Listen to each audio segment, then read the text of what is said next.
Penny and welcome back to Birdie's Reading Corner. Today I'm going to read to you Curious George Takes a Train. This is George.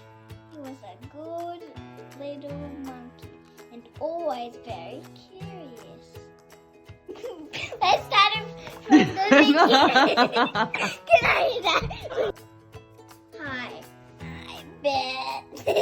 And we'll get back to Benny's Reading Corner.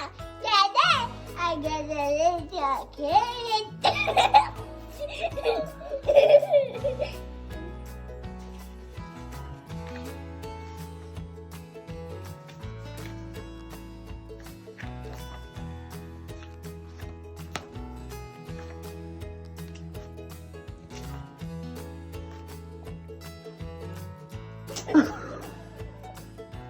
What are you doing?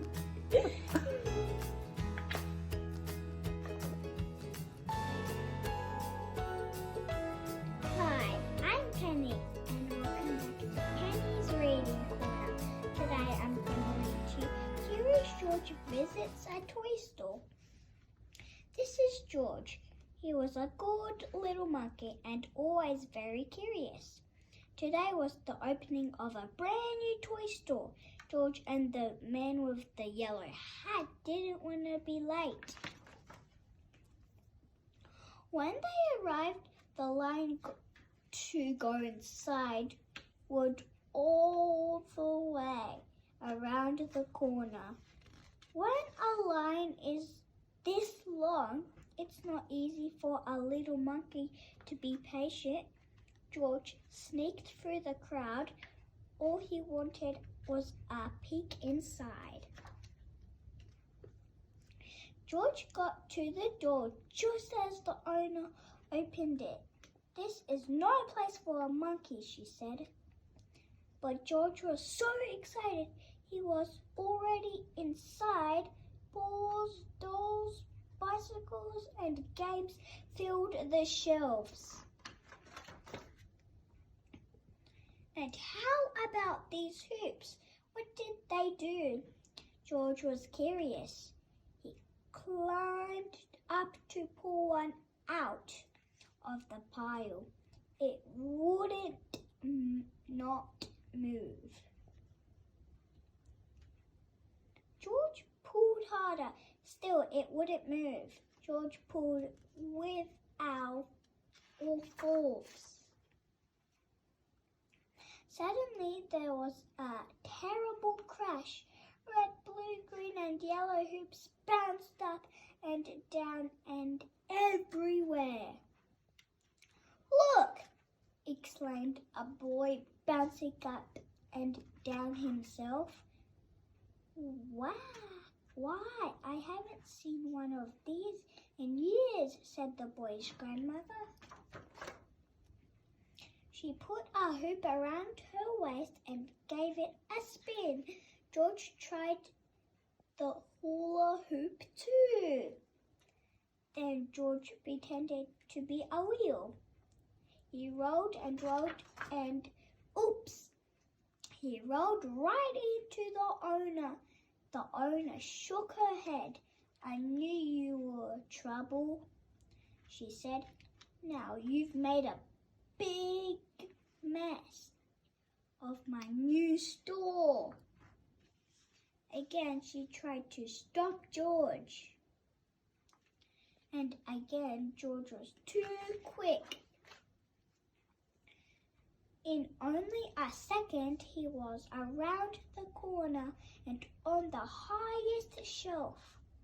Below him, George saw a little girl point to a toy out of reach. "Mommy, can we get that dinosaur?" she asked. George picked up the dinosaur and lowered it to the girl. She was delighted.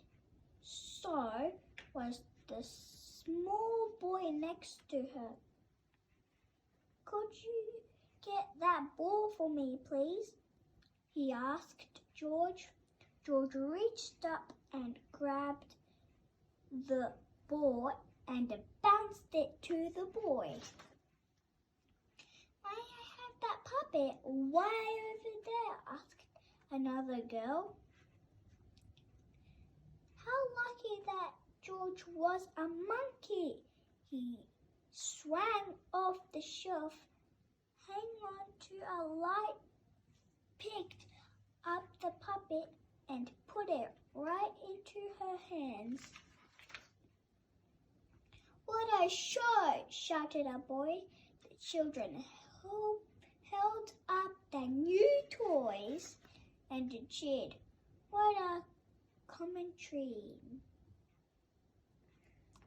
Eventually the owner came running, and then came the man with the yellow hat.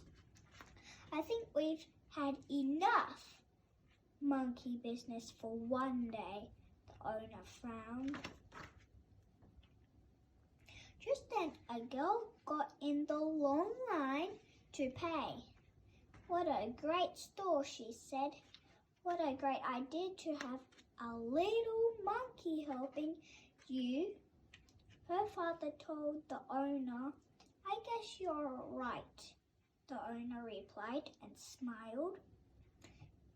Then she gave George a special surprise. Thank you, George, she said. My grand opening is a success because of you. Perhaps monkey business is the best business after all. The end. I like this book because George was so funny going in the store because all the people were waiting, and then George went right in when the owner opened the door.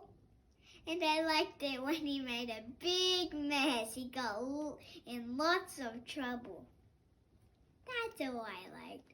See you later on Penny's Reading Corner.